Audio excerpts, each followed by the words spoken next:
মধ্যে অনেক আলোচনা সমালোচনা হচ্ছে। উনি 2-3 দিন আগে আমাকে ফোন দিয়ে বলেছিলেন, বিআই আমি একটু উপজেলা পরিষদে আসতে চাই। আমি বললাম যে বিআই আপনি আমার আত্মীয়, আওয়ামী লীগ বিএনপির সাথে কখনো কম্প্রোমাইজ করবেন না। আমি স্ট্রেট কাট বলে দিয়েছিলাম যে এই স্বপ্ন যদি আপনি দেখেন আপনার পরিণতি কিন্তু আমার মনে হয় ভালো হবে না। কারণ সারা বাংলাদেশে কোন উপজেলা চেয়ারম্যান, মেয়র, ইউনিয়ন পরিষদের আওয়ামী লীগের চেয়ারম্যান তারা কিন্তু কোনোভাবেই পরিষদে আসতে পারে নাই। আমি সেদিন প্রত্যাখ্যান করেছি। আমাদের অনেক নেতাদের সাথেই যোগাযোগ করেছিল, কোন নেতা আমার মনে হয় আমার মতো মানে কেউ বলে নাই যে আপনি আসেন। আমরা সবাই বলেছি কোনোভাবেই যেন আপনি নালতাবাড়িতে না ঢুকেন, কিন্তু ওনার এত বুকের পাতা কোত্থেকে হয়ে গেল।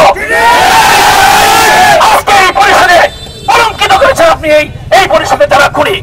আজকে শেরপুরে 5টি খুন হয়েছে, সেই খুনের সাথে আপনাদের ইন্ধন রয়েছে। থেকে এই উপজেলা থেকে লক্ষ লক্ষ কোটি কোটি টাকা শেরপুরে বাড়ানো হয়েছে, অস্ত্র দেওয়া হয়েছে। এই অস্ত্র এবং টাকা দিয়ে আমাদের সেই ছাত্র জনতার উপর গুলি চালানো হয়েছে। সেই কারণে 5টি নিরীহ মানুষকে, 5টি নিরীহ ছাত্রদেরকে আপনারা গুলি করে হত্যা করেছেন। তাহলে আপনি কিসের ভালো মানুষ হলেন? আমরা তো কখনো খুন করি নাই।